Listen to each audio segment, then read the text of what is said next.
What's up, everybody? Going down this weekend, we got UFC 326, Holloway versus Oliveira 2 for the BMF title, and this is going to be my full card breakdown and predictions. Now, as far as numbered events goes, I do think that this card is a little bit underwhelming. However, we have some very intriguing matchups, and the main event, It carries, man. This is a certified banger, legends only type of matchup to where we have two OGs of the fight game, and this is a highly anticipated rematch. This is years in the making, right? These guys fought back in, the day of the featherweight division. They were just youngins. They were baby tadpoles in their fighting careers, and Max Holloway was able to get the first round stoppage, but it was really Charles Oliveira getting injured to where the fight had to stop. So, both guys, ever since we know the story, these guys are just, they're incredible, man. Max Holloway, one of the greatest featherweights of all time, and ever since he's moved up to 155 pounds, he is looking like an absolute problem. Styling on Justin Gaethje, styling on Dustin Poirier, and then Charles Oliveira. He has been a completely different dude as well since he moved up to lightweight some years ago. His forward pressure, his Muay Thai, and he's the most prolific finisher in the history of the sport. So when these two get in the octagon, it just spells for absolute chaos, man. I cannot wait for the main event. It's going to be an absolute banger. And in the co-main, we got Caio Borralho versus RDR Reinier de Ridder. Both guys are coming off losses, right? They were rattling off a bunch of wins in a row, and then adversity strikes. How do you bounce back? I think that this is a big fight and a very important one for the middleweight division and a very interesting style clash between these two. Excited to see how that one plays out. And then Rob Font, the prospect slicer. Rob Font is one of those dudes that the UFC just keeps feeding this guy prospects, and he tends to have the answer for a lot of them. He's got some of the best boxing in the bantamweight division. He's been around for forever, and he is looking to test one of the most hyped up prospects in the bantamweight division in Raul Rosas, who by far, this is going to be his toughest fight. So interested to see if Raul can go out here and get the job done against the crafty, savvy vet in Rob Font. And then this right here, this is one of my favorite fights on the card. This is for the OGs, man. This is for the fight fans that have been around for a minute, man. Drew Dober versus Michael Johnson. If you know, you know. This is one of those Dana White, if you don't know, now you know type of fights. This is going to be an absolute barn burner. Strikers delight. Can't wait for it. And then this right here, a rematch between Gregory RoboCop Rodrigues and Bruno Ferreira, to where Bruno was able to brutally knock him out the first time that these guys met, young in their UFC careers. And ever since, both guys have been on a tear. Gregory RoboCop Rodrigues has clearly made some adjustments in his game. Excited to see how the rematch unfolds, man. We got some other great fights on this card, but without further ado, let's waste no more time and hop straight into this thing. We got our first fight of the night in the light heavyweight division. We got Luke Fernandez versus Rodolfo Bellato.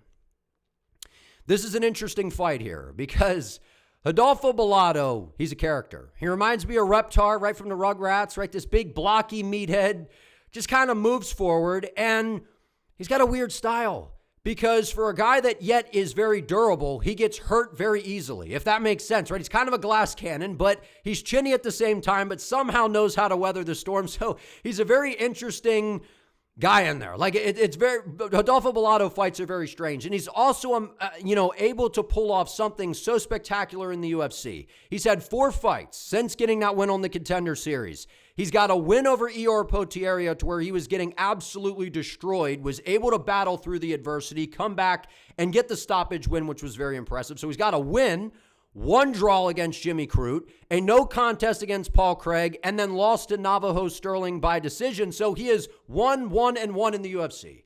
It takes skill to pull that off, man. To pull off that kind of record in the UFC, it takes skill. But the bottom line is Rodolfo Bellato is not very skilled. He just isn't.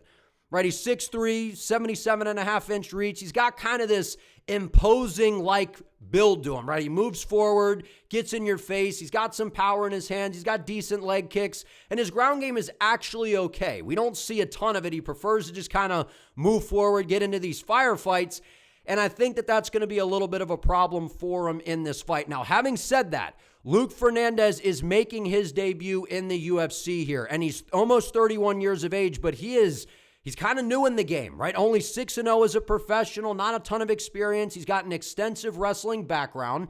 And maybe we see him have to, go into the deep waters here. Maybe we see Rodolfo Bellato survive an early storm to where this thing really gets drug out. But I think Bellato is going to test Luke Fernandez a little bit at the start of this fight. But what we've seen from Luke Fernandez, man, this guy's striking is getting better and better and better every single time that we see him fight. He went out there on DWCS and just made light work of Rafael Pergantino, who I think could probably give Rodolfo Bellato some problems. Right, and Luke went right after him, just put the jab in his face, the right hand right behind it, followed it up on the ground. I mean, he's ferocious. He's fast. He moves very well for this weight class. 6'1", 76-inch reach.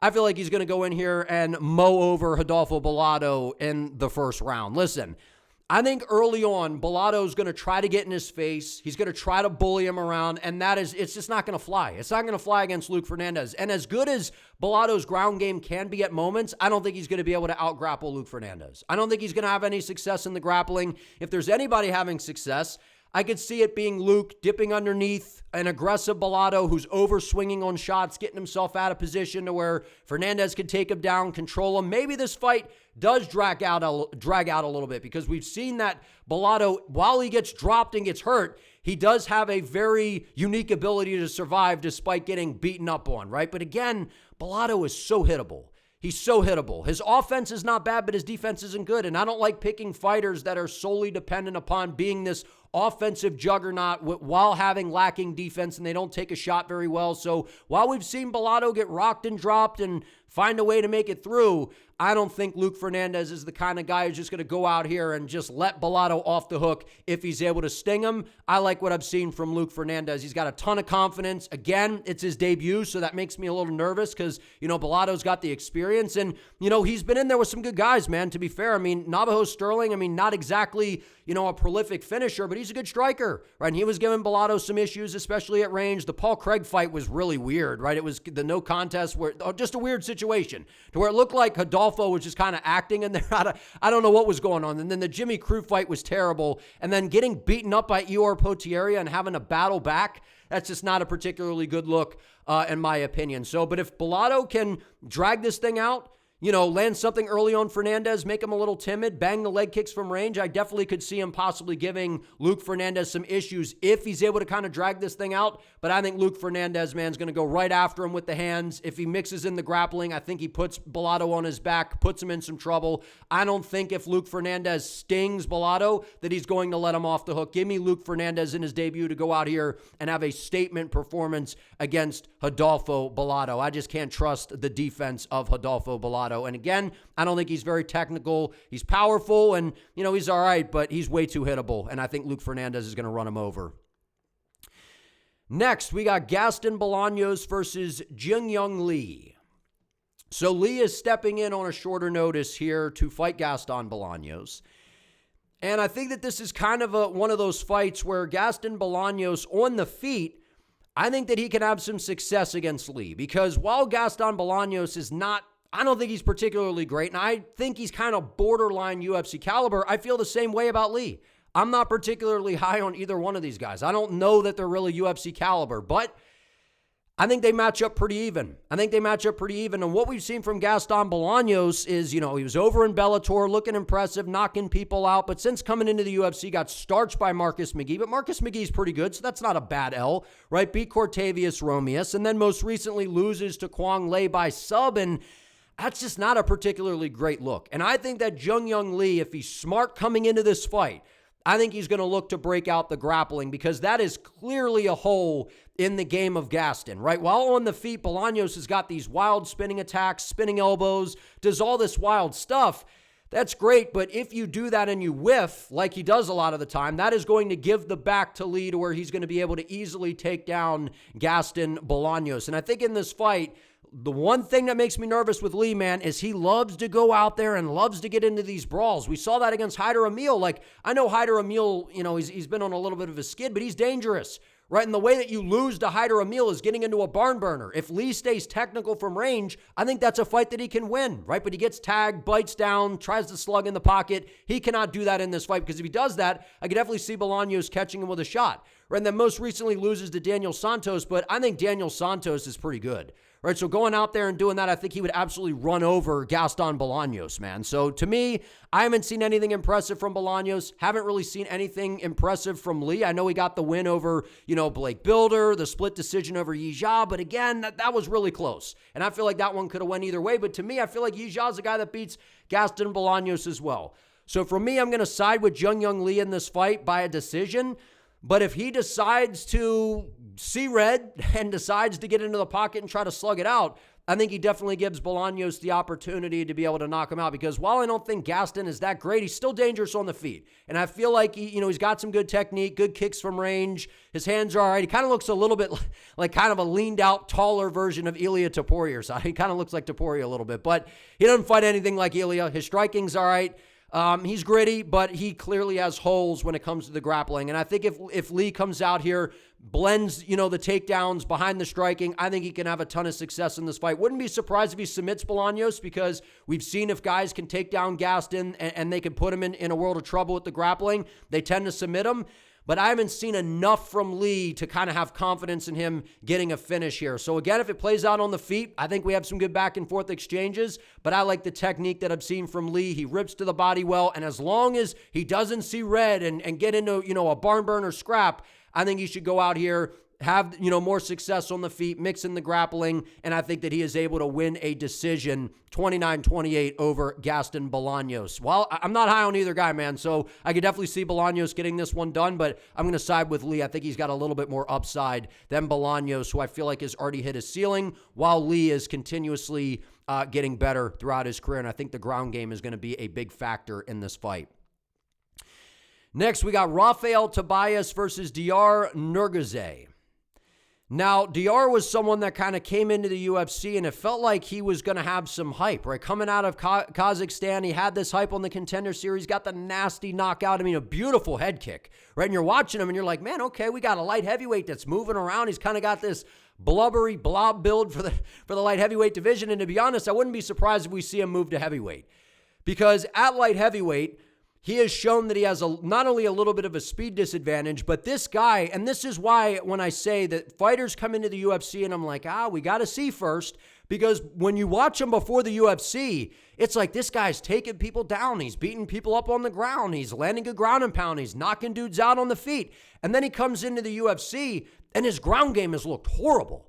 I mean, getting subbed by Brenson Ribeiro. I mean, I know Brenson Ribeiro's decent, but that's not a particularly great look. Then goes out there and gets ran over by Uran and gets Ezekiel choked. And I'm like, man, this guy's ground game has gotten brutally exposed in his last two fights. Now, while on the feet, I feel like Dr may have a little bit of an edge here, at least when it comes to the technicalities. And, Tobias is a forward pressure guy to where maybe he can walk him into something.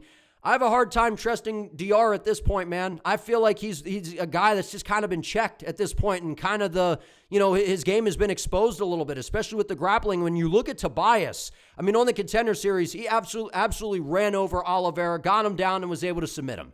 Rafael Tobias is a big guy in this weight class. He's going to have a slight reach advantage in this matchup. He's 22 years of age, got a ton of fights already for someone that's 22. He's aggressive on the feet. He's got some power in his hands, gets a little bit wild and a little bit reckless. So if he cannot get this fight to the floor, and if he gets a little too reckless, I could definitely see Dr walking him into some sort of shot.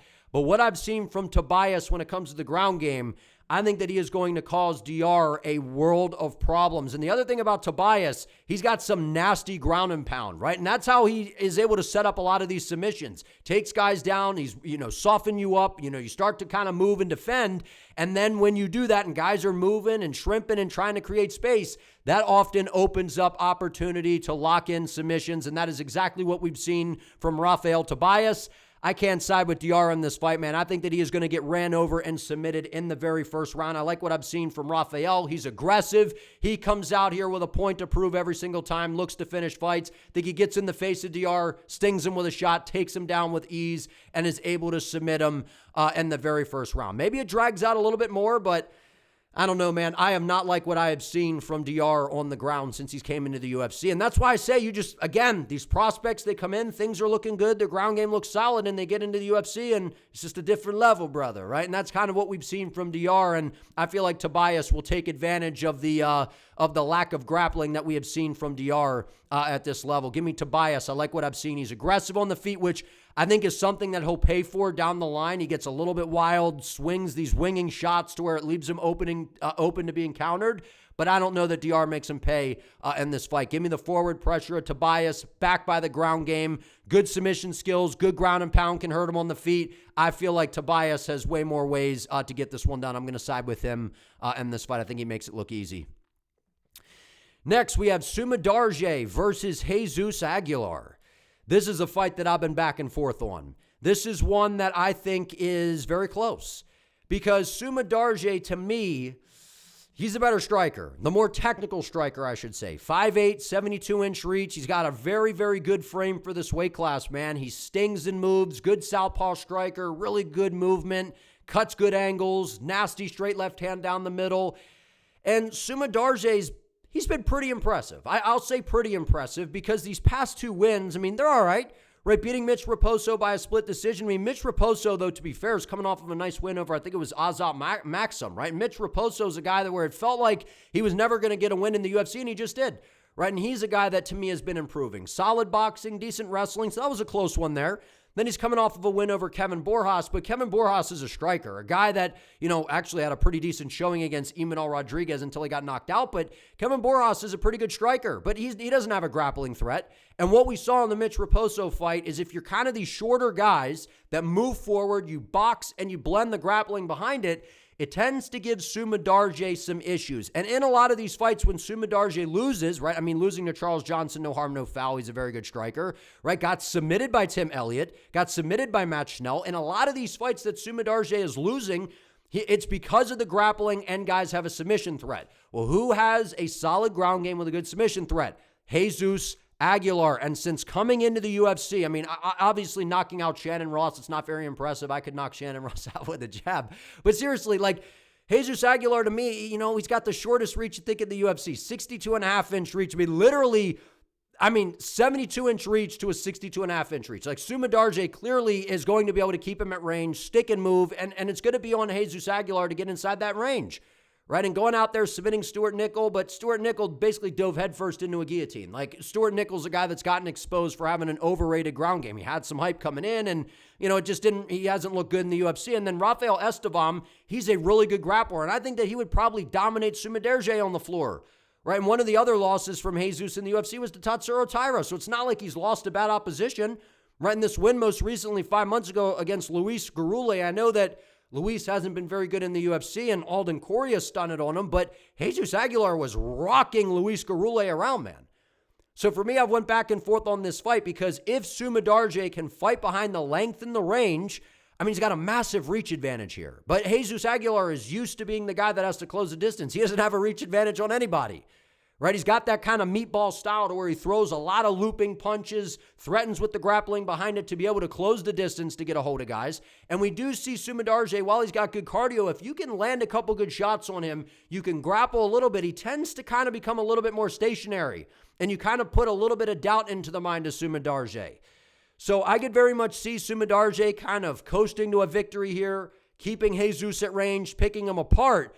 But I'm going to roll the dice on this one a little bit here, man, and I'm going to pick Jesus Aguilar to win the decision here. I think that while his ground game isn't great, I think it's good enough to trouble Sumudaerji in moments. I think that he could spam some takedowns, get him down, wear on him a little bit. And again, we have seen Aguilar, he's got a nasty guillotine. He's got a nasty guillotine. And if there's ever a guy that can find his way into a submission, I feel like it's Sumudaerji, man.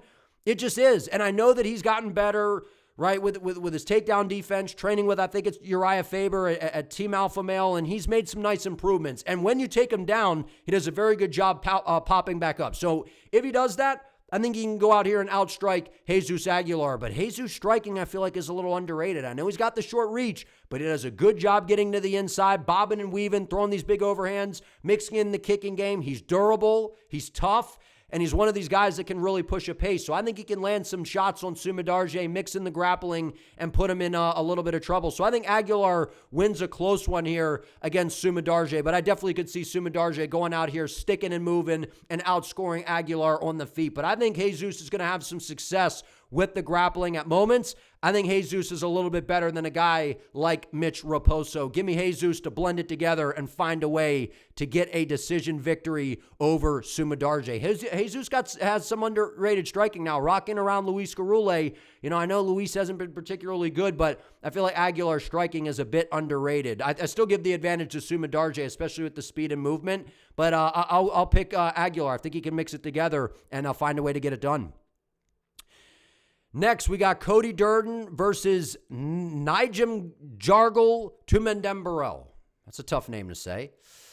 Tumendemberel's dangerous, man. And while his name is the art of knockout, he's more of a submission-based guy, right? He can hurt people on the feet, but he finds a way to sink in these submissions, man. And that's what we've seen throughout his career. He can knock you out on the feet. He could sting you, get into those front headlock positions, and he just finds a way to wrap up a submission, right? And he lost a close split decision to Carlos Fernandez, and most recently coming off of a nice submission victory over Terrence. But the thing about Nijim Jargal, I'm going to struggle, NT, dog. I'm going to struggle with the name.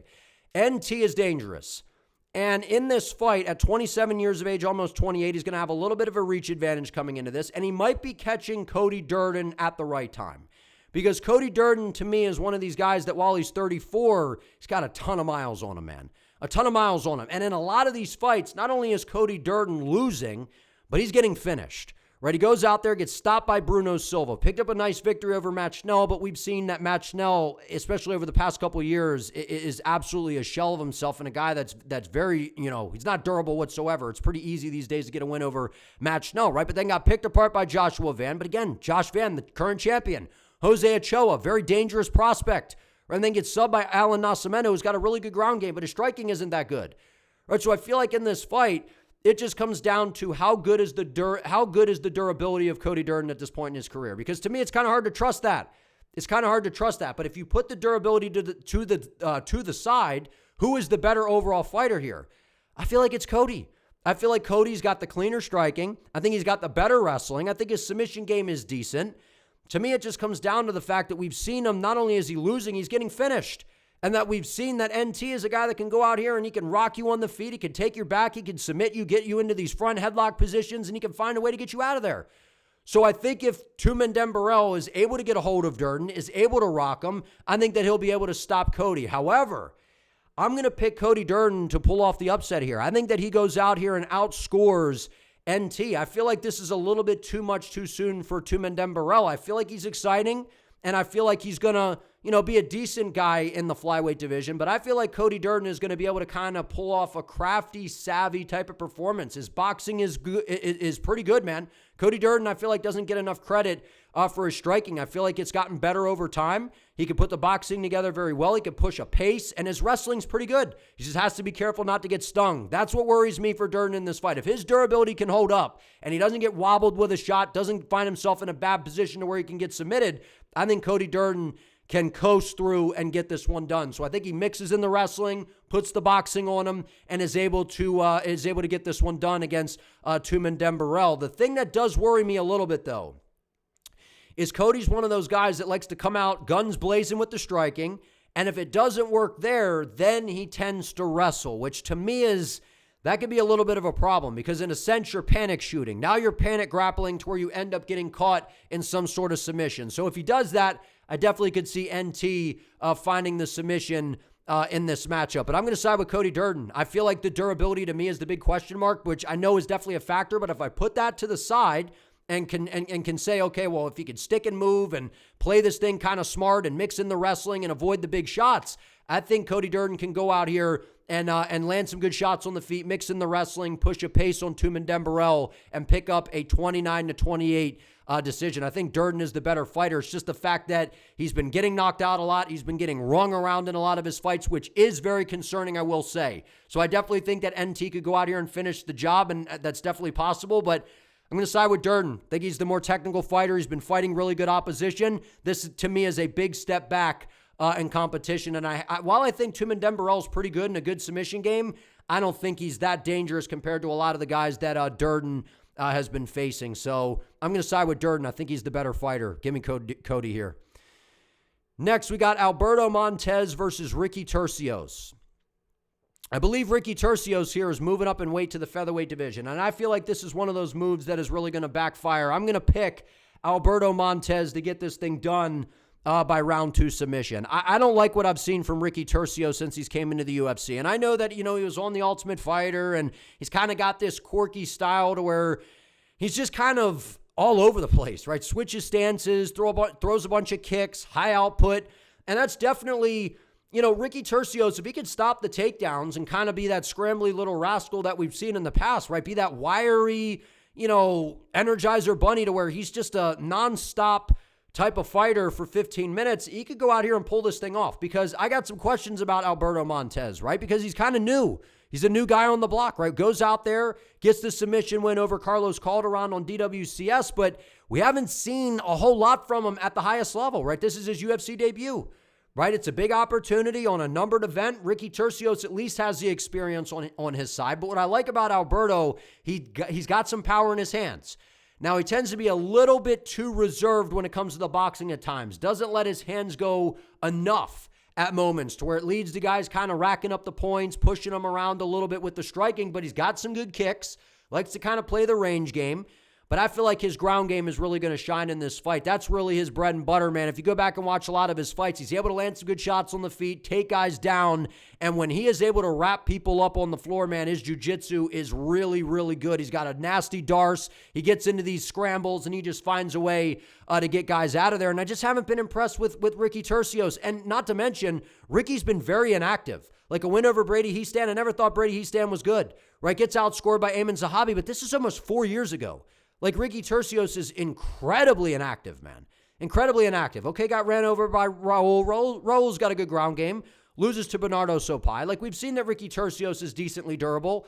He's a hard guy to kind of hurt, but he doesn't have a lot of power, right? So I don't think Montes is really going to respect anything coming back in his direction from Ricky Turcios. So if Montes doesn't get the stoppage, though, I definitely see a world to where Ricky can, blend the striking together, mix things up, kick from range, get in the pocket, let his hands go a little bit, and outscore Montes and win a close decision, because we've seen that, Ricky's got good cardio, and he's awkward in there. He's kind of one of those guys that's a little bit hard to prepare for because, everything's just kind of unorthodox to a degree, but he's got a high motor.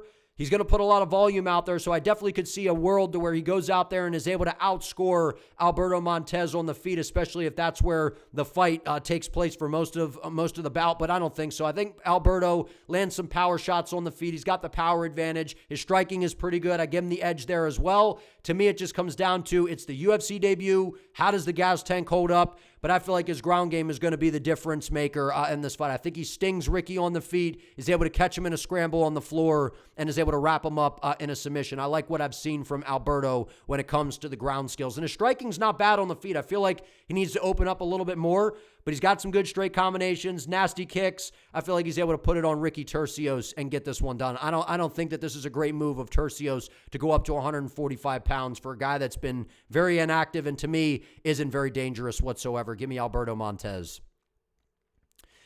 Next, we got Dante Johnson versus Cody Brundage. Cody Brundage has become a very valuable asset for the UFC. He is one of these guys that the UFC keeps around, like a Jose Medina, like a Chris Moutinho, Rafael Sequeira. They just hand these dudes to prospects that they're trying to build. And that is exactly what we have here.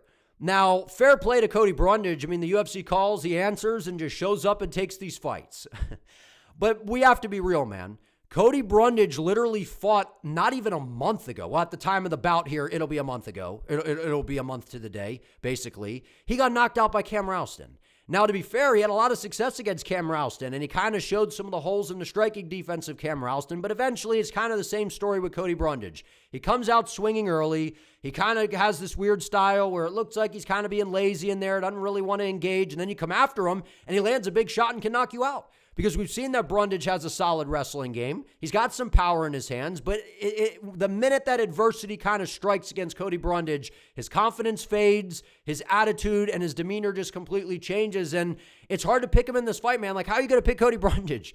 Right? Yeah, he knocked out Julian Marquez, but it's just always something with Cody Brundage. And obviously, you got to watch throwing the illegal shots because Cody Brundage in those kind of fights, man, the fight, Cody Brundage is just, I don't really have a lot of nice things to say about Cody Brundage, other than the fact that he shows up like he does. But to me, he's a guy that when things aren't going his way, he kind of almost looks for a way out, wilts to the pressure, and just kind of folds. Like that's the reality if I'm being 100% honest. And Dante Johnson's a guy that I've been very impressed with. Bouncing around weight classes, was fighting at heavyweight, a very impressive DWCS debut to where he gets the knockout and then goes out there against Cedric Dumas. And a lot of us expected Dante to just kind of run him over, and that's not exactly what happened, right? He had to work for it a little bit, but I kind of like that. In your debut, big opportunity, you're in the UFC, he's only had 7 professional fights, 27 years of age. This dude's for real, man. He's powerful, very athletic. I don't think Cody Brundage has anything for Dante Johnson in this fight. I think Dante goes out here and knocks out Cody Brundage in the very first round, man. I'm kind of surprised that this is like, Brundage literally just got knocked out a month ago. And now he's about to come back in here against a super athletic and dangerous guy that literally has, crazy power. Johnson's very explosive, very athletic. I don't think Brundage can out-grapple him. I don't think he can outstrike him. I think Johnson will be a little bit cautious, early on because we've seen that Brundage is very, very dangerous, especially in the first round. But, you're getting outstruck by Eric McConaughey. Like, Cody Brundage to me is a guy that people are like, why is Brundage still in the UFC? For this reason, to hand him to these prospects that the UFC is trying to build and get experience. I think Dante Johnson goes out here, is kind of patient at the start of the round. He's going to land a shot on Brundage. He's going to hurt him. Brundage is going to kind of curl up. Dante is just going to start letting the ground and pound go, beating him up against the octagon side. The ref's going to step in and stop the fight. I don't like this for Brundage on a quick turnaround after getting knocked out. And that's usually how Brundage loses. He either is able to get the job done by knocking somebody out early or, he gets hit with a shot and then just kind of curls up into a ball and then the fight ends up getting stopped, or you hit him with an illegal shot and then it's a no contest or whatever. So I'm going Dante Johnson, man. I think he's a serious problem for Brundage here. I think he runs him over. Dante Johnson's for real. Next, we got Cody Garbrandt versus Long Xiao. Cody Garbrandt. How have we gotten here, man? Cody Garbrandt, 34 years of age, a guy that the UFC was clearly pushing back in the day. Remember The Ultimate Fighter with Cody Garbrandt and TJ Dillashaw? Like, one of my favorite bantamweights of all time is Cody Garbrandt. Like, I'm a big Cody fan. But the reality is, Cody Garbrandt, since losing to TJ Dillashaw, has never been the same guy. He just hasn't. Now, when Cody first bursted onto the scene, he, outstanding takedown defense, solid wrestling, but really he could take guys down but not really keep them down. But it's really about the speed and the power in the hands of Cody Garbrandt. He's got some of the fastest hands in the bantamweight division. Even at 34 years of age, Cody Garbrandt still has a ton of power. But the reality is, Cody hasn't looked the same since losing to TJ, man, right? Dropped down the flyweight, which was a disaster, got knocked out by Kai Kara-France, beat Trevin Jones, but that's not a really good win. Trevin Jones isn't that good. Knocked out Brian Kelleher, who was older, and I don't know how he was really still in the UFC. So it was basically the UFC feeding him 2 layups. Then he goes out there and gets subbed by Davison Figueiredo at UFC 300. But to be fair, Figueiredo's really good. And I know that, he's lost a few at bantamweight, but those are to some of the better guys in the weight class. Outside of that, Figueiredo's beaten some good guys at bantamweight, right? And he's a former flyweight champion. And then going out there and losing to Hani Barcelos. Hani Barcelos, underrated no longer. That Peyton Talbot victory was massive, right? And he went out there and beat Ricky Simone. So Cody Garbrandt's been fighting really good opposition, right? Granted, I get it, right? Beating Trevin Jones and Brian Kelleher is not particularly great, and Garbrandt has not been particularly great over the past few years. He's been hot and cold, and anytime he fights somebody that's kind of good, he loses. So the question is, do we think Long Xiao is good? And my answer is, I don't think he's that good. I know that he's durable. I know that he's a fun fighter, and I enjoy watching him fight. He pushes the pace. He moves forward. Right, he's a guy that's got a ton of experience for a dude that's not even almost 28 years of age. He moves forward. He's got power in his hands. He's got a solid ground game as well. So if Cody Garbrandt looks to brawl with Long Xiao, because we know how Cody Garbrandt is, he gets stung with a shot, tucks his chin, and just sees red and tries to brawl in the pocket. If he does that, he's getting knocked out, because Long Xiao does have the ability to put Cody Garbrandt away. But I haven't seen anything from Long Xiao that tells me that he's going to go out here and beat a guy like Cody Garbrandt. Like, I know that Cody Garbrandt, it hasn't been particularly great, but I still feel like at almost 35 years of age that Cody Garbrandt can go out here and beat a guy like Long Xiao. So for those reasons, I'm going to pick Cody Garbrandt to come out here and win a decision against Xiao. I think that Xiao, sure, he could move forward, and of course, he could get into the pocket, tag Cody. Cody sees red. They get into a brawl in the pocket, and then Long Xiao knocks him out. That's definitely possible. Maybe Long Xiao goes out there, pushes the pace on him, is able to stun Cody Garbrandt, hurt him a few times, and is able to win a decision by just kind of beating him up. But I'm going to trust Cody Garbrandt in this fight, man. I feel like he's the better fighter. Even at this point in time, I haven't seen anything from Long Xiao at the UFC level that wows me. And I've seen stuff from Cody Garbrandt that wows me more than Long Xiao. That's what it comes down to. I think Cody Garbrandt's the better striker. He's got really good anti-grappling, so I don't think even if Long takes him down, I think Garbrandt will pop right back up. And every time Xiao gets too overly aggressive, if Cody is actually fighting a technical smart fight, I could see him ducking right underneath, shooting that blast double, putting Xiao on his back, and I don't think he'll be able to really control Xiao on the floor for long, but just to disrupt the rhythm and disrupt that kind of forward pressure that Xiao likes to put on guys. So I'm going to say that Cody Garbrandt goes out here. He's going to be fast. He's going to stick and move with the striking, throw some of the leg kicks, style, doing the running man, hit a few of the style points, and I feel like he's going to, land some damaging shots, man, because we've seen Xiao. He's very hittable. Doesn't move his head very well, moves basically in a straight line, not a ton of movement, not particularly great footwork. And I feel like Cody Garbrandt has been in there with the far better competition, guys that have good footwork, and Cody Garbrandt's been able to deal with those kind of fighters. I feel like Long Xiao is a type of style that he's seen many times. It's just a matter of, is Garbrandt going to bite down and slug in the pocket? Because if he does, he'll get hurt, he'll get knocked out. That's definitely a possibility, but I still think Cody has enough gas left in the tank. While he's not in his prime, and I do think he's a little bit washed, I think he has enough to be able to go out here, utilize the speed, the boxing, and the wrestling to be able to get a decision win over Long Xiao. If Cody got a KO, that'd be crazy, man. So I definitely could see somebody getting knocked out. I think it's a competitive fight, which is kind of crazy because a while ago when Garbrandt was in his prime, I mean, he was one of the greatest fighters we've ever seen for 25 minutes against Dominic Cruz. Like, if that dude showed up, like, he would, first of all, he wouldn't be having this kind of fight against a guy like Long Xiao, but he would easily knock him out.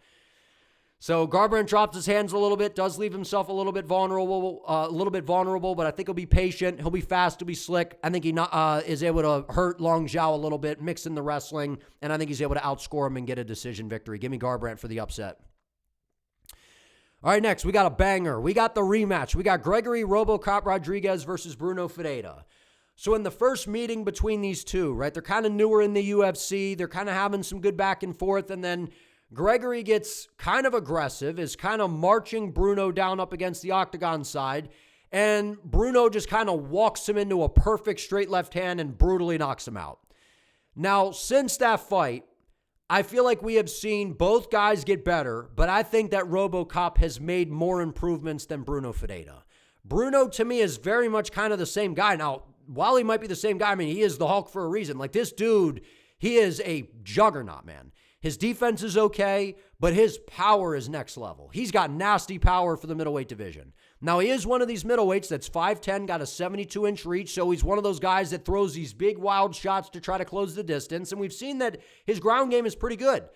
Right, but what we've seen from him recently, the beautiful spinning elbow KO against Dustin Stoltzfus was very, very impressive. Then goes out there and basically gets outworked by Abus Magomedov, right? Abus drags the fight out. The guy that's known for having a horrible gas tank is basically able to bite down and out-grit Bruno Ferreira. I don't love that. And submitted by Abus Magomedov. Now, I think Abus is, in the first round, is a very skilled fighter, but then he gets tired and things just kind of fall apart. So to see Bruno Ferreira fall apart, that was kind of interesting there, right? But then since, subbed Armin Petrosian, subbed Jackson McVeigh, and Jackson McVeigh to me is not a guy that's really UFC caliber, and then most recently went out there and was able to outscore Marvin Vettori, landed some big shots on him, and we know that Marvin Vettori, you could hit him with a baseball bat, and I don't think it's knocking out Vettori. Like, he's got one of the best chins of all time, right? Bruno Ferreira's got good striking, good movement. He can pull you into shots just like he did to RoboCop, in the first fight. He's got pretty good output, decent leg kicks, but really it's about the hands of Bruno Ferreira. And then RoboCop, That win that he had over CLD, that has aged like fine wine, man, because CLD, to me, he's one of the dark horses in the middleweight division. And we saw him break out the grappling in that fight. That was a great performance by RoboCop, right? Knocked out Brad Tavares, the CLD win that I was just talking about, got knocked out by Jared Cannonier, but had Jared in all kinds of trouble in the first round.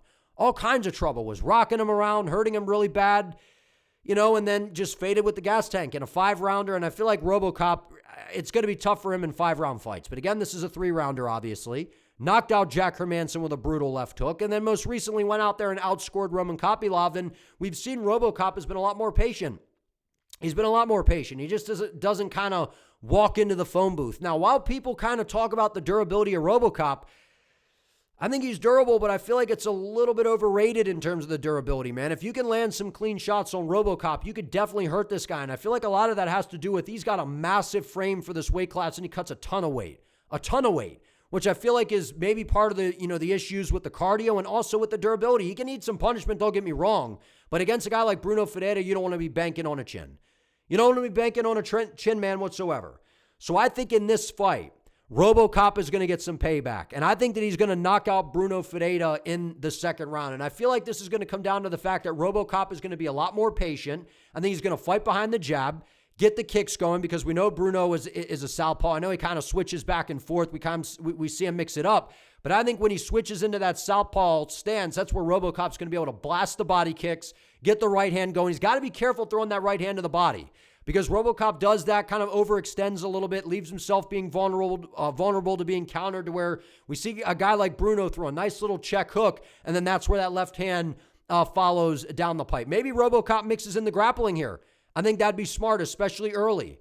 Take down Bruno, take some of the explosiveness away, try to drag this fight out, because Bruno in the first round, he can knock anybody out. He's very dangerous. But as the fight tends to play out, we see the danger factor. We see him tend to slow down just a little bit. So maybe RoboCop grapples early.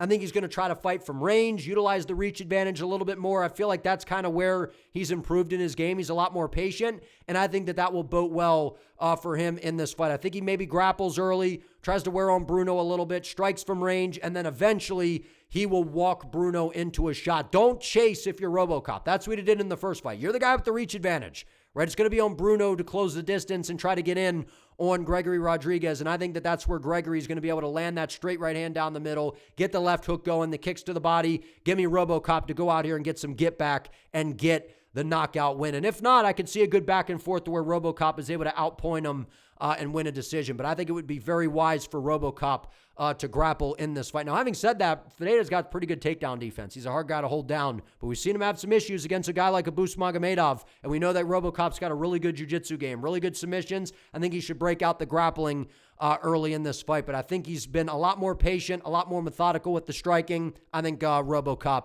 gets this one done. Next, we got Drew Dober versus Michael Johnson. This, to me, is a coin flip. This is one where I'm like, I got no idea. And anyone that tells you they're so sure how this fight goes down, I don't believe them. I don't believe them whatsoever, because we have two OGs of the game, two guys that have been around for forever. The 37-year-old Drew Dober, who has taken a ton of damage throughout his career, known for moving forward, being this super exciting fighter, getting into the pocket, slugging it out, knocking people out, getting, rung around, him getting finished. Like, Drew Dober is an all-action fighter. And then on the other side, you got kind of the same thing with Michael Johnson. Now, if we're talking about who's more consistent, that's kind of the question. Because for a while, Michael Johnson's one of these guys where he could go out there and knock out the best fighter you've ever seen, and then he could go out there and lose to the worst fighter you've ever seen. That's kind of the story of Michael Johnson. That's been his career. But over his past 5 fights, he's looked dang good, man. He's looked dang good, right? And it feels like he's had a little bit of a resurgence. Now, again, the competition hasn't been particularly great, so I feel like we got to mention that. Went out there and outscored Mark Jacasey, right? Got knocked out by a nasty overhand by Diego Ferreira, which is the kryptonite of Michael Johnson. Big winging overhands from orthodox style of opponents. Drew Dober is a southpaw. Outscored Darius Flowers, brutal KO over Ottoman Azaitar, and then absolutely destroyed Daniel Zellhuber, to where we all thought that was a really good win. And then what we saw Bob Green do to Zellhuber, we're just realizing that Daniel Zellhuber just really isn't that good. So I kind of have questions about Michael Johnson and the streak that he's on. But here's what I do know. Drew Dober is in his last 5, he knocked out Ricky Glenn, who at this time, Ricky Glenn's not that good. Older, not particularly good. Loses to Renato Moicano, but Moicano broke out the grappling. Got stopped by Jean Silva, but look how good Jean Silva is, right? Gets knocked out by Manuel Torres, but how good is Manuel Torres? And then most recently knocks out Kyle Prepolek to where, Prepolek was having some success. Right, but we saw Prepolek giving Benoit Saint-Denis a little bit of a fit in their fight. Not a lot, but he was having, a few moments in that fight. So maybe Prepolek is a little bit better than what we want to give him credit for. This, to me, is two guys where the defense tends to be lacking a little bit. They're older in their careers. They take it a ton of damage. And it comes down to the power and kind of the lack of speed from Dober to the speed of Michael Johnson, and a guy that is pretty hittable as well. Both guys are very, very hittable. And I think in this fight, someone's getting knocked out. Now, do we see a situation to where this goes the distance and we get an all-out war? I think that that's definitely a possibility, and we got a fight of the night candidate on our hands. But I think someone's getting knocked out. And I think in this fight, Drew Dober's got good kicks to the body. He's got good leg kicks. He's got good power in his jab. He's got that kind of winging overhand left that he throws, a good straight left down the middle. But what we've seen from Drew over his past few fights, I know he's fighting the better opposition. I've noticed Dober's speed has really slowed down. I know that he was never the fastest guy, but when you're a guy that's known for your durability and that chin's been cracked multiple times and it doesn't feel like Drew is eating a shot the same way, I got some concerns. And I think in this fight, Michael Johnson is going to be a lot quicker than Drew Dober. And for those reasons, I know it's kind of crazy because of the competition that we've seen Dober fighting. And I'm not saying Michael Johnson is a Torres or a Jean Silva. But given the damage that we have seen Drew Dober take recently, I think the speed of Michael Johnson and the reach advantage is going to be at play here. And Michael Johnson against southpaws, we've seen, Dustin Poirier back in. This dude beat Dustin Poirier back in the day. It's crazy, man, with Michael Johnson. Just absolutely crazy. We see these moments where Michael Johnson doesn't really show up, and then he's liable to get knocked out by Drew Dober. It's a coin. This is a coin flip to me, man.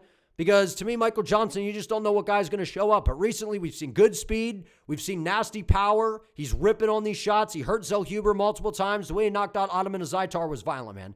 It was violent. And I like both of these guys. I really don't want to see either guy lose. They're OGs, man. They've been around for forever. And I like when the UFC books fights like this. Two older guys that have been around for a while. Two old heads. I love it, man. I like this matchup. It's a banger. But I'm going to side with the speed of Michael Johnson. I think that Dober has a little bit of the power advantage, but I think he's kind of slower. I think he's slowing down with the speed. He becomes pretty predictable.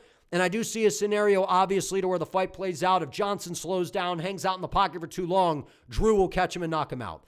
But I think Johnson's speed, footwork, and movement is going to be the difference in this fight. And I think that Drew Dober, a guy that was once known for being insanely durable, we've seen him struggle with some of these shots. I know the competition's been good, but I don't think he takes a shot the same way. And I think Michael Johnson's speed is going to be a little bit of a problem for Dober in this fight. I think that this is one of the scenarios where speed and precision, the speed and the precision of Michael Johnson is going to prevail. So give me Michael Johnson in this one. But again, you can never fully trust Michael Johnson.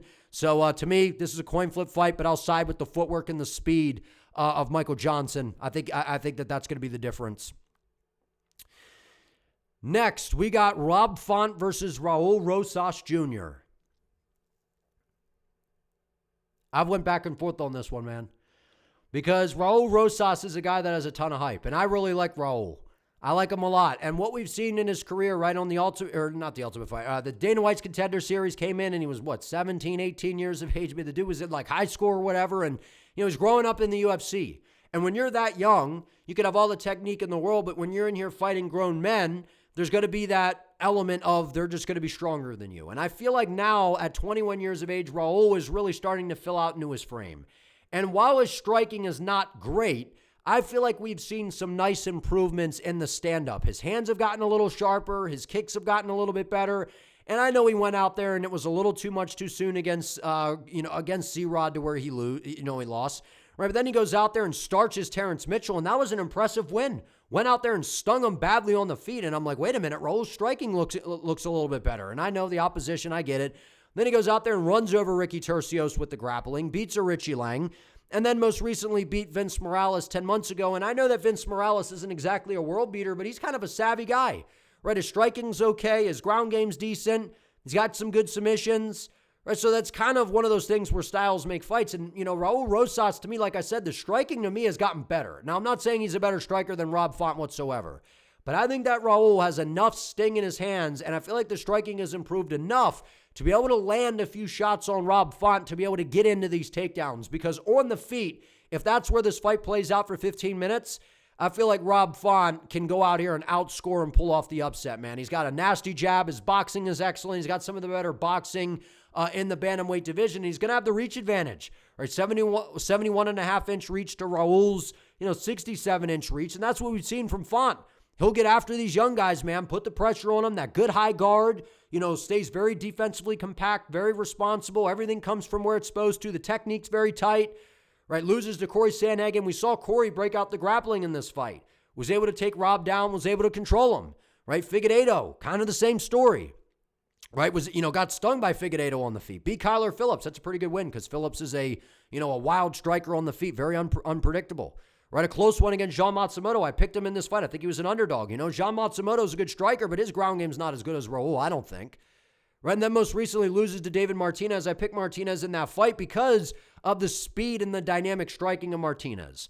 So this, to me, is the UFC looking at this saying, if we can get Raul into the rankings, and we could get him closer to the, into that top echelon to where we could start giving him these big fights, who is a guy that we could give him? A guy like Rob Font. A guy like Rob Font, who's basically, I still view Rob Font as like a very solid bantamweight, a guy that's a ranked guy / could be ranked. That's how I look at Rob Font. His striking is good. To me, Rob Font has slowed down a little bit, though.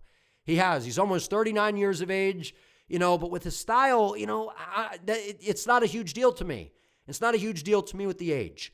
But I feel like a lot of this is Raul. Every single fight that we've seen, as he gets older, as he moves along in the UFC, we see these improvements in his game. Now, I think he's going to have to come out here and really work for this one. But I am going to side with Raul Rosas in this fight to get this one done by a decision. I feel like his striking on the feet has improved enough to be able to sting Rob Font a little bit, be able to pressure him, be able to get in on those takedowns, hide the takedowns behind the striking. Because if you shoot blind takedowns on Rob Font, it's going to be hard to take him down.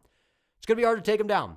So I think Raul's going to mix in the striking, hide the takedowns behind it, is able to pressure Rob Font, land some shots on the feet, get a hold of him, able to control him on the floor. And we've seen with Raul, one of the things that I think is interesting in this fight is Raul is one of these guys that he's got really good submissions, but he loves to chase the finish. He loves to chase the submission game. And when you do that, and Rob Font's a very hard guy to submit, by the way, that is going to allow Rob Font to scramble and find ways to get back to his feet. So when you're kind of going for submission over position, it's going to be a little bit harder to control Rob Font when you're looking for the finish, right? It's going to be harder to keep him on the deck. So if Raul is getting too overly aggressive and too antsy to get the sub, I could see that costing him to where Font is able to work back to his feet. So again, this fight plays out on the feet. I think Rob Font can pick him apart with the boxing. I feel like he's definitely got the advantage there, but I will say, I think Raul's striking is a smidge underrated, man. I'm not saying it's great, but I think it's improved. He's got enough sting in his shots, good straight punches. His kicks have gotten a little bit better, but all of that is to set up the grappling here. I don't think he's coming in here to kickbox with Rob Font for 15 minutes. I think he takes him down, chains things together, threatens with the submissions, makes Rob a little bit nervous to just kind of explode back to his feet. If Raul submits him, that would be very impressive. Very, very impressive. And if he can't have success with the grappling, I think Rob Font comes out here and checks another prospect once again. But I am going to side with Raul. Chee-wee-wee. I like Raul a lot, man. I think his ground game is really good. He's improved every single fight. Guy's only 21 years of age, man. Only 21 years of age. People rip on him a little too much, cut him some slack. He's going to improve. He's getting better. I think he goes out here and gets the biggest win of his career in a massive step up against Rob Font. But again, the UFC sees this, man. Rob Font's a little bit older. He's got some holes in the ground game. This is kind of a favorable kind of stylistic matchup. Again, it's not easy, but when you look at a lot of the matchups you could give Raul, I feel like Rob Font is one of these guys that Raul can go out here and implement his game. We've seen Rob Font have issues getting taken down, issues working back to his feet. I feel like Raul goes out here and wins a, I'll say 29-28 decision. Maybe he sweeps Rob Font. That'd be impressive. And if he could lock in a submission and submit Rob Font, that'd be very, very impressive. But we've seen Font, man, knocked out Adrian Yanez. He finds a way to beat these prospects. So even against David Martinez, even though he got outstruck, it was still kind of a close fight, right? It was a close one against Jean Matsumoto as well. But Rob Font, if he could get the jab going, it definitely could give Raul some problems. But I'll side with Rosas in this fight. Chee-wee-wee. All right, co-main event. We got Kyle Borralho versus Reinier de Ridder, RDR. I like this fight a lot. I think that this is a very interesting style clash at middleweight. And it's an important fight because both guys are coming off of losses, right? Kyle Borralho was on a crazy win streak, right? Submitted, Mihailo Zaychuk, which I feel like that's aged pretty good, being able to submit him, right? Beat Abus Magomedov by decision, starched Paul Craig, but again, kind of took him a while to get rid of Paul Craig. And, the way that people were kind of hyping up Kyle Borralho, I thought he was going to make quicker work of Paul Craig. It was still impressive, right? But Kyle Borralho is not exactly this explosive finisher. Right, then he goes out there and rocks around Jared Cannonier. That was a very impressive performance. And then most recently gets outstruck by Nasruddin Imavov. But again, I think Imavov is easily one of the best strikers in this weight class. Crazy speed, great timing, great distance management. And I picked Imavov to win the fight. That was a disastrous matchup, in my opinion, for Borralho. So Kyle Borralho at 33 years of age, he's got that karate-like style. Very light on his feet, kind of leaves the lead hand out there, loves to line up the backhand, good straight left hand down the middle, sweeping left hook, good jab, nasty kicks as well. I feel like he's got the striking advantage in this matchup. Now, while I say that he's not the most dangerous guy, he doesn't really force the finish. He tends to be very technical on the outside. Now, he does have power, right? So if he can land on RDR clean, he could definitely hurt him. But what we've seen from Borralho, he's kind of this guy that likes to be very methodical, pick and poke from range, and kind of have this clean type of fight. To where against a guy like RDR, de Ridder's going to be doing everything in his power to not have a clean, technical, back-and-forth striking match with Kyle Borralho. And what I really like about RDR is he's one of these guys like Dricus du Plessis and Jakob Wicklach in the lighter weight class who's just got this style that is very him, right? It looks like he gets tired in there, right? And we've seen from RDR, right, in one championship, again, he was fighting a massive, dude that was, I think, a heavyweight or whatever. So, again, that guy was beating up on him, and then RDR would just kind of fold, and then the fight would end. But he's coming off of a very questionable performance against Brendan Allen, to where he absolutely dominated Brendan Allen in the first round, which was unbelievably impressive. And then after that, it was all downhill, and his corner threw in the towel, right? He was just dog tired. Something was clearly wrong, in my opinion, with RDR to get that tired, right? Because we had seen him push a pace and go a hard 5 rounds with Robert Whittaker, right? And he was super active, taking all these fights, man, right? Bursts onto the scene in the UFC. They gave him Gerald Mearshart, right? And I was critical of RDR in that fight. I'm like, you're a double champion, a 2-weight class champion in one. Everyone's hyping you up. You come in here and you're basically going life and death with Gerald Mearshart on the feet. GM3 looked like a glory kickboxer. He was tagging RDR up on the feet, right? GM3 was having some success on the ground. But to be fair, RDR did what he had to do and got the win, subbed him, went out there and ran over Kevin Holland, got the single leg, put him on his back, easily submitted him. Knocked out Bo Nickel with the nasty knees to the body, was able to halt the hype train of Bo Nickel. That was a massive victory that kind of, put RDR's name into the headlines. Right, then goes out there, I picked him to beat Robert Whittaker, and again, that was a close one, right? Got hurt badly by Robert Whittaker. And then most recently, the Brendan Allen fight, to where that's not a good look. Got tired, but I feel like there's a lot of truth to RDR. He's a guy that cuts a lot of weight, man. He cuts a ton of weight. I feel like when you're in training camp after training camp, weight cut after weight cut, it's just going to fatigue you. It's going to fatigue you, and it's going to wear on you. So in this fight, RDR is going to be doing everything in his power to grab a hold of Kyle Borralho. He loves to just grab a hold of your arm, pull you into the clinch, and he just taps away with those knees. He's got such a weird style. Looney Tune striking, clumsy on the feet, falling all over himself, right? And he's huffing and puffing, looking like he's tired. Sometimes he is, sometimes he's not. Those knees to the body, I think he's got maybe the best knee in all of MMA right now. And it fits his frame, right? He's 6'4". He's a tall, rangy guy. He's going to want to get to the clinch, push Borralho up against the octagon side, get the knees going, and get to his ground game. He's got nasty throws, really good judo. His jiu-jitsu and his top control are nasty on the ground. And he's very good on bottom as well. He's got really good sweeps. He maneuvers very well on the ground, flows very well. And on the feet, I feel like his striking's gotten better, right? Because against Robert Whittaker, a lot of that fight was on the feet. A lot of that was on the feet. And his jab, just kind of, thuds it out there. It doesn't look great, but, it was busting up Robert Whittaker. It was busting up Robert Whittaker. But when I look at Kyle Borralho, I feel like his speed and his striking is going to be the difference in this matchup, which is why I'm going to pick Kyle Borralho. And I like RDR a lot, man. I appreciate a guy that's got a style that is very him. Like, nobody fights like RDR. He's got a very odd style, right? He loves the dirty box in the clinch, those knees in close. And if he could get Kyle Borralho into the clinch and play that game, he'll win the fight. because his knees are nasty. And we've seen him take the wind out of the sail, fold guys with the body shots, the way he was able to fold Bo Nickel. He was wearing out Robert Whittaker with the knees, hurting him to the body. His inside boxing is all right. But to me, I feel like Borralho, his ground game is good, man. We see him do these grappling competitions. He's got good takedown defense. I don't see RDR just punking Xiao with the ground game. And I think on the feet, there's a pretty big advantage, especially at range from Xiao, man. He's got a good straight left hand down the middle, a good jab, good kicks. I feel like he's going to throw those front kicks, try to attack the body of RDR. And I think that would be a smart game plan from Borralho. Try to take some wind out of the sail of RDR. See if there's some truth to him being too active, taking too many fights. Attack the gas tank. Make RDR work. And I feel like it's possible that RDR is able to put Borralho in some trouble with the ground game in the first round. But then I feel like we're going to see RDR slow down a smidge. We're going to see Borralho stuff the takedowns, get his back off the octagon side.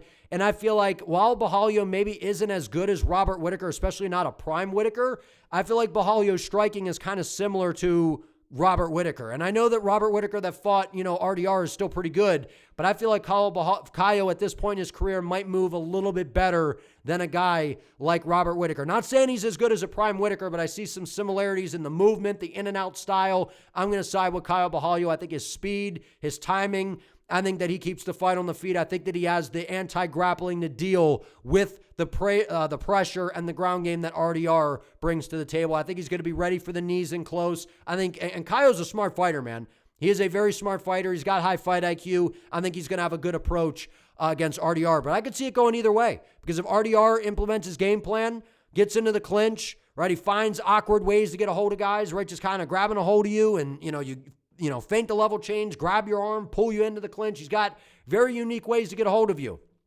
Very funky style. Those knees are a problem, man. If he could get the knees going, I think that RDR can get this done. But I'm going to side with Borralho. I think the footwork, the timing, the striking is clearly on the side of Xiao in this fight. And I think his ground game is good enough to be able to kind of stop what RDR likes to do. So I'm going to side with Borralho in this fight. I think he outstrikes him and stuffs the takedowns and is able to get it done. Give me Borralho. Finally, we've arrived to the main event. If you guys are enjoying this video, if you could do me a favor, please give it a like, hype the video, and if you're new, if you could sub to the channel, I would greatly appreciate it. Main event, Max Holloway versus Charles Oliveira. The rematch. Right back in the day, they fought at featherweight. Obviously, they are very different since then, right? Holloway, it counts as a TKO stoppage in the first round, but Charles Oliveira got hurt. And what we saw in that fight was Holloway was landing some good shots. He was playing the matador role. Charles, in Charles fashion, high guard Muay Thai style, just marching him down, running after him, and shot a couple takedowns and had no success. No success whatsoever. So what we've seen from Max Holloway throughout his career is way back in the day, he got submitted by Dustin Poirier. But again, that was baby Holloway. Got dominated on the ground by Conor McGregor. But I feel like it's safe to say that Holloway's takedown defense has gotten much better since then. We saw that against Frankie Edgar. We saw it against Brian Ortega. We've seen, Ilia Topuria take him down, but then Holloway pops right back up. And we've seen how good Ilia Topuria is on the ground. He's a very, very good grappler.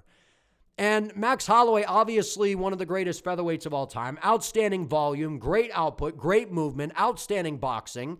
And I feel like his team does not get enough credit, and Max himself, for the evolution that we've really seen in his game in the Arnold Allen fight. And we saw him, break out the grappling and control Yair Rodrigues on the floor, which was a nice wrinkle that Holloway added into his game in the Yair fight. Right, but against Arnold Allen, we really got to kind of see this evolution in Max's game, where he's not afraid to take a backward step, play the matador role, utilize good footwork, be very elusive, not have to be the guy that's, on the front foot, pressuring the whole fight. And we've seen that, he switches stances a lot better now, throws a lot more kicks, good spinning elbows we saw in the Allen fight as well. And, Max has made some good adjustments. He's became, elusive Holloway, Mr. Speedy Gonzalez, right? Instead of just being a guy that's just walking into the pocket, eating a ton of shots, right? And then he goes out there and knocks out, the Korean Zombie in his retirement fight. That was incredibly impressive, right? And this, I feel like, was the start of the confidence for the Holloway KO run that he's been on. Right, goes out there and Zombie gets overly aggressive and just gets brutally KO'd by Holloway. Holloway sinks his feet in and knocks him out. And for the longest time, people were like, Holloway doesn't have power. In my opinion, just basically everybody has power. It's a matter of sinking your feet in, deciding, and just slugging, man. Sitting on a shot and turning everything you have into it. And that's what Holloway did in that fight. And everyone's like, well, Max can knock somebody out. And I'm like, clearly he can. He has the power. He has the precision. A lot of the time, he's just floating around, not really digging his feet in. And that's what he did there. Right? And then he moves up to 55. Everyone thought he was going to get destroyed in this fight. And I picked Max to win this fight by, just outclassing him and then knocking him out. And actually, I got lucky, though, right, by picking him by KO, because if they don't do the point down, the BMF point down, then I don't get lucky with that prediction. But either way, I picked Holloway to just kind of speed mog him, which is what happened. Mr. Speedy Gonzalez, right? Gaethje gets frustrated by speed. Holloway went out there and just kind of schooled him. Ate a lot of leg kicks in that fight, though. Something to note. Right, then goes out there, goes back down the 45, where Holloway looked really good in that fight until he didn't. Got knocked out by Ilia Topuria, but we've seen how good Ilia is. And then goes out there and stunts on Dustin Poirier in his retirement fight. Knocked him down multiple times, stung him, right? But again, Holloway got stung in this fight. And I feel like at this point in Holloway's career, a guy that still has a very, very, very good chin. He's very, very durable. This is the first time that ever since getting knocked out by Ilia, even though he got cracked by Gaethje, got dropped by Poirier, got stung by Poirier, I feel like the vulnerability in Max's game has never really been there until now. I feel like Max is very vulnerable when it comes to being hurt, man. So this aura of invincibility when it comes to being KO'd, I picked Ilia to knock him out because I'm like, Ilia's boxing is just that good, but also Max has taken a ton of damage, and at some point it's going to catch up to you. And I feel like at 55, I know Charles at one point was a featherweight, but he's really filled out in this weight class.